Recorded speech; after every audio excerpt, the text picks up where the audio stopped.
Mereka tuh intinya kok dokter itu lebih bagus sampai sekarang loh. Iya, iya. Ya pengen jadi dokter mah.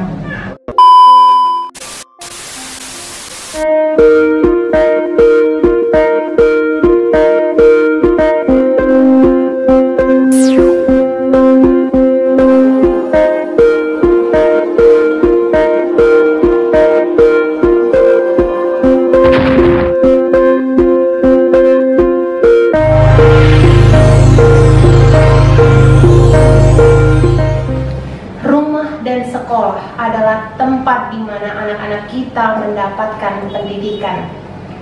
Apa yang dilakukan oleh orang tua? Mendukung sekolah atau selalu berseberangan dengan sekolah? Mengkritisi tanpa solusi atau mendukung dengan murah hati? Bersama kita akan hadir seorang ibu yang ketiga putra-putrinya beliau sekolahkan di SMA Negeri 5 Palembang. Kita sambut bersama-sama Ibu Anis. Oke, selamat datang Ibu di Editor with Ibu Lydia. Terima kasih sudah mau menjadi sharing nanti di sini ya Bu. Silakan duduk Ibu. Terima kasih. Ya, halo Ibu Anis. Halo juga. Apa kabar nih Bu? Alhamdulillah kabar baik. Ya, saya terus terang ini terima kasih sekali Ibu mau berbagi di acara Editor with Ibu Lydia ini. Sebagai orang tua dari ketiga putra-putrinya, kalau boleh tahu tiga anaknya itu namanya siapa aja ya Bu ya? Yang pertama? Yang pertama namanya Herdian Agustin, itu bisa dipanggil Aan ya. Yang kedua Ezi Septiandra, panggilan Ezi. Yang ketiga Nadila Elsa Wahyuna, panggil Nadila. Oke. Kalau satu berarti yang terakhir bungsu masih berada di SMA. Masih di SMA 5, dua udah jadi alumni. Nah yang kedua ini di mana sekarang Bu? Oke, kalau untuk yang pertama itu Aan ya. Sekarang berada di Serang ya, kerja di kantor pajak Serang sana. Ya baru pindah juga, baru mutasi lebih kurang 1 bulan. Jadi 8 tahun sudah kerja di Palembang, walaupun mutasinya Palembang, Prabu, Palembang, tapi masih di Sumsel. Sekarang udah di Serang, jauh ya Bu ya? Di Serang. Rindu nggak Bu? Oh sangat-sangat rindu. Soalnya kan nggak pernah bisa gitu, jadi ini baru bisa. Oh iya, kalau kita lihat Aan nih ceritanya dulu dari SMA masuk STAN atau dari kuliah dulu baru masuk Departemen Keuangan. Gimana ceritanya? Ya kalau untuk Aan sih memang dari tamat SMA itu langsung masuk STAN kan. Jadi perkiraan bulan September 2009 kan Aan tamat dari SMA. Nah kebetulan ada bukaan dari STAN, jadi Aan ikut, alhamdulillah bulan Oktobernya ada pengumuman lulus ya. Jadi selama 3 tahun kuliah di Jakarta di STAN. Berarti D3 ya? Kok karena dulu cuma ada D3 kan. Oh D1 belum ada dulu? D1 di Palembang, tapi ngambil yang D3. Memang saja. Alhamdulillah terima ya, luar biasa ya. Tapi kalau saya ini kagum ya Bu, Ibu sampai ingat tuh detailnya bulan apa, lulusnya bulan apa. Iya, karena pas waktu itu STAN kan memang sekitar bulan September ya. Jadi setelah setelah PMDK, setelah Sipen Maru dulu kan Sipen Maru ya namanya. Zaman dulu ya. Jadi pernah ikut juga waktu itu, lulus juga di teknik kimia Unsri. Tapi karena ada bukaan di STAN ya udah ikut-ikut dulu kan. Yang teknik kimianya masih tetap jalan. Itu kan bulan Agustus waktu itu. Nah jadi kebetulan ikut di STAN, alhamdulillah lulus. Jadi yang di teknik kimianya ditinggalkan. Baik Bu Anis, kalau yang pertama Aan tadi kan udah kerja di Departemen Keuangan atau Pajak. Kalau yang kedua di mana ya Bu? Oke, kalau yang kedua alhamdulillah Ezi. Alhamdulillah sekarang juga udah kerja. Yang barusan turun SK. Oh terus ya berarti PNS di mana ya Bu ya? Alhamdulillah. Untuk sekarang di 4 Lawang daerah Tebing Tinggi. Kebetulan kan waktu itu Ezi kan sempat honor di Bayangkara, di Rumah Sakit Bayangkara. Nah kebetulan dari Bayangkara itu ada bukaan untuk dokter polisi. Ya ini juga ikut, pokoknya berkasnya itu cuma dalam jangka waktu seminggu harus selesai semua. Jadi ya pokoknya bukan penting juga. Nah alhamdulillah Ezi lulus juga, alhamdulillah lulus di dokter polisi. Terus sempat pelatihan di Sukabumi selama 2 bulan kemarin, tanggal 25 Oktober 2021 itu pelantikan. Ya alhamdulillah sampai sekarang udah ditempatkan di daerah Empat Lawang. Oke, berarti dokter polisi ya, ya kayak film Descendant of the Sun dong. Film Korea sama lengkap. Oke Bu.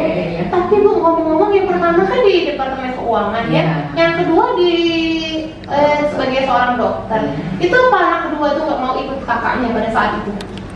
Oh, justru malah kebalik. Gimana? Kalau dulu kan kakaknya pengennya itu di kedokteran juga, tapi karena pas waktu kelulusan di kedokteran itu kayaknya mungkin grade-nya agak kurang kan, jadi nggak lulus. Tapi yang kedua si kakak ini yang memberi semangat. Kakak memberi semangat sama adik, karena kakak dulu kan nggak berhasil di situ, ya udah di kedokteran. Jadi udah adik aja yang lanjutkan gitu. Jadi yang si adik tadi juga semangat kan, karena di samping juga dia pengen di sana di kedokteran. Luar biasa, peran kakak pertama itu berarti luar biasa sekali. Nggak boleh cuek, berarti kakak ya Bu ya, peduli dia sama dikasih semangat. Ya, oke Bu. Nanti kalau yang ketiga, kira-kira dia mau mana nih kalau yang ketiga? Arahnya beda atau? Oh ya, kayaknya yang ketiga ini kan cewek anak bungsu kan. Jadi mungkin memang agak lebih ekstra. Nah dia maunya ke arsitek gitu. Arsitek keren tuh Bu. Iya, karena memang dia lebih senang gambar kan. Jiwa seninya ada. Jiwa seninya ada. Jadi mereka tuh lebih pengen ke arsitek, karena dulu awal-awalnya yang si kakak juga nganjurkan udah masuk di kedokteran aja. Ini maunya di kedokteran gigi. Oh kalau kedokteran gigi nggak usah deh katanya, karena ada itu cewek, terus waktunya juga lama gitu kan di kedokteran gigi. Yaudah banting setir ya, yaudah udah maunya yaudah nggak apa-apa diambil arsitek aja gitu. 3 putra-putri yang berbeda, 3 cita-cita yang berbeda ya Bu ya. Bu,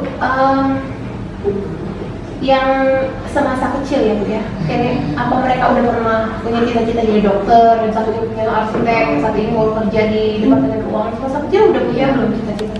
Kalau dari kecil sih memang sempat ditanya-tanya. Kan pasti kakak tuh mau jadi apa nanti kalau itu waktu masih TK gitu kan. Oh pengen jadi dokter mah, karena nggak tahu feeling mereka tuh feelingnya kok dokter itu lebih bagus gitu kan. Sampai sekarang loh. Iya, ya pengen jadi dokter mah. Oh ya sudah, pokoknya belajar lah yang rajin gitu. Apa yang misalnya ada tugas-tugas sudah kerjakan, pokoknya ekstra lah belajarnya. Nah sampai di rumah kan pulang sekolah itu ya ditanyain dulu apa tadi pelajarannya. Ada peran serta dari orang tua. Harus nggak boleh juga jadi orang tua yang cuek ya. Dirahin apa-apa udah ke sekolah beres. Tapi ibu tetap mantau dia dari tetap dipantau, karena pas pulang sekolah ditanya mereka tuh intinya kok dokter itu lebih bagus sampai sekarang loh. Ya pengen jadi dokter mah. Oh ya sudah, pokoknya belajar lah yang rajin gitu. Apa yang misalnya ada tugas-tugas sudah kerjakan, pokoknya ekstra lah belajarnya. Nah sampai di rumah kan pulang sekolah itu ya ditanyain dulu apa tadi pelajarannya. Ada peran serta dari orang tua. Harus nggak boleh juga jadi orang tua yang cuek ya. Dirahin apa-apa udah ke sekolah beres. Tapi ibu tetap mantau dia dari Iya, tetap dipantau karena pas pulang sekolah ditanyain dulu ada nggak tugasnya tadi, udah dikerjakan belum ya, selalu ditanyain gitu. Oke, Bu. Baik Bu Anis, kan kita udah tahu bahwa setiap anak itu punya kodratnya masing-masing ya, punya rezekinya masing-masing. Nah, bagaimana cara ibu menuntun kodratnya, menuntun bakat dan minatnya selama berada di rumah? Oke.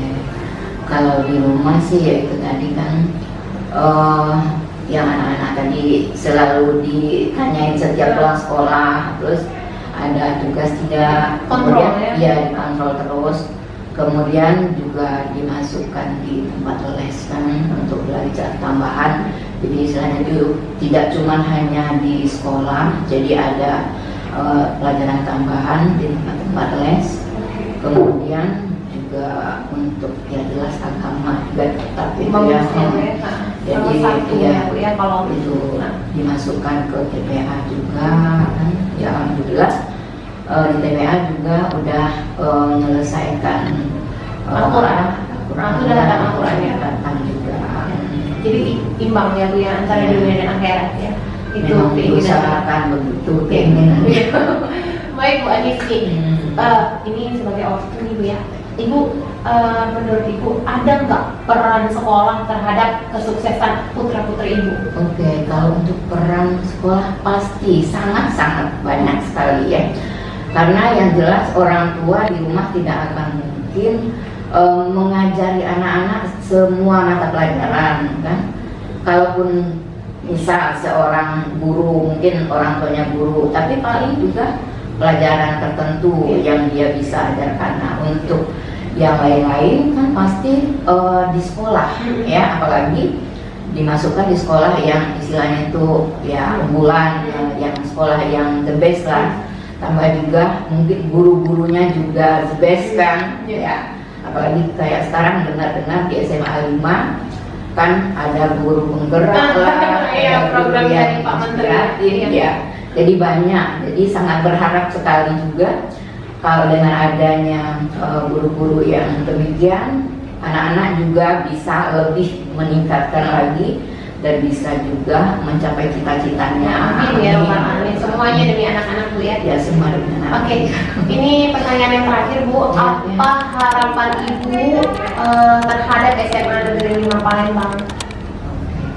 Untuk harapan terhadap SMA Negeri 5 Palembang ya, kita tahu SMA Negeri 5 Palembang udah menjadi SMA unggulan ya dari tahun 2007 apa 9 ya. Tapi waktu zaman saya sekolah di SMA 5 Palembang tahun 2003 itu udah terkenal SMA 5 karena prestasinya. Iya, jadi sangat berharap sekali untuk SMA 5 juga bisa lebih meningkatkan lagi ya terhadap anak-anak gitu ya, supaya anak-anak juga bisa lebih tetap berprestasi, kemudian anak-anak juga bisa mencapai cita-citanya nanti kan, karena setiap anak-anak ya saya yakin pasti punya cita-cita ya, dan masuk ke SMA 5 juga sebagai orang tua pasti menginginkan kalau masuk ke SMA 5 itu pasti mereka nanti bisa melanjutkan ke perguruan tinggi yang lebih bagus gitu. Jadi memang sangat berharap SMA 5 pasti is the best. Kita juga berharap yang sama untuk kemajuan SMA Negeri 5 Palembang, untuk peserta didik kita, untuk murid-murid kita yang kita sayangi.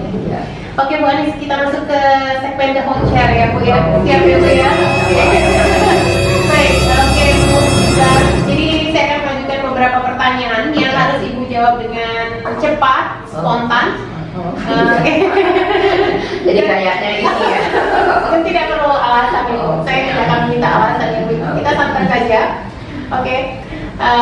Pertanyaan yang pertama. Mengirim anak ke sekolah atau mengajari anak sendiri di rumah? Ke sekolah pasti. Oke. Sudah dibahas tadi ya Bu ya. Saya juga nggak mampu mengajarin anak sendiri. Iya, nggak bisa. Saya nggak sanggup. Saya butuh guru beda. Yang kedua, membiarkan anak tidak belajar di rumah atau menegur dan menasehatinya? Pasti dinasehati. Oke. Yang ketiga, bebas bercita-cita atau bercita-cita dengan panduan? Bebas bercita-cita. Jadi memang kita harus membiarkan anak mengikuti apa yang mereka inginkan sebagai cita-cita. Jadi tidak harus orang tua menuntut gitu. Oke. Next question, Bu. Akhlak atau kecerdasan? Akhlak nomor satu. Lanjut. Orang tua untuk sekolah atau sekolah untuk orang tua? Sekolah untuk orang tua. Oh, jadi kita oke, tidak perlu alasan. Oke, next question sih. Mendukung atau mengkritisi? Mendukung. Oke. Dengan selanjutnya, kerjasama dengan guru atau berdiri sendiri tanpa bantuan guru? Pasti bekerja sama dengan guru, karena tanpa ada guru tidak mungkin bisa terlaksana. Oke, Bu. Selanjutnya, Bu, ya, 2 pertanyaan terakhir ini. Mungkin ini akan cukup menyita perhatian. Oke, pertanyaannya 2 pertanyaan terakhir. Yang pertama adalah Aan atau Ezi? Dua-duanya. Peraturannya adalah Ibu harus pilih salah satu nih. Salah satu ya. Oke, Kalau saya pilih salah satu sih, kayaknya Ezi deh. Oke. Dan ini yang terakhir, Ezi atau Nadila? Nadila. Oh, Masya Allah, ya, anak perempuan ya. Oke. Cewek. Terima kasih, Ibu. Sekian Edu Talk with Ibu Lydia. Semoga walaupun pertemuan kita singkat, padat, namun memberikan inspirasi bagi semuanya, bagi orang tua dan juga bagi para guru dan juga sekolah, agar kita memberikan pelayanan yang terbaik demi murid-murid kita, demi masa depan mereka. Terima kasih ya Ibu ya. Terima kasih sama-sama, Bu Lydia. Ya. 2, 3. Alam keluarga merupakan tempat bagi anak-anak kita mendapatkan teladan dan tuntunan dari orang tua. Keluarga juga merupakan tempat bagi mereka untuk berinteraksi antara kakak dan adik dalam menghadapi persoalan yang mereka hadapi. Kerjasama yang positif antara guru dan orang tua, kolaborasi yang positif antara sekolah dan orang tua akan menciptakan sekolah yang nyaman bagi putra-putri kita dalam menggali potensi. Saya Lydia Valencia undur diri. Wassalamualaikum warahmatullahi wabarakatuh.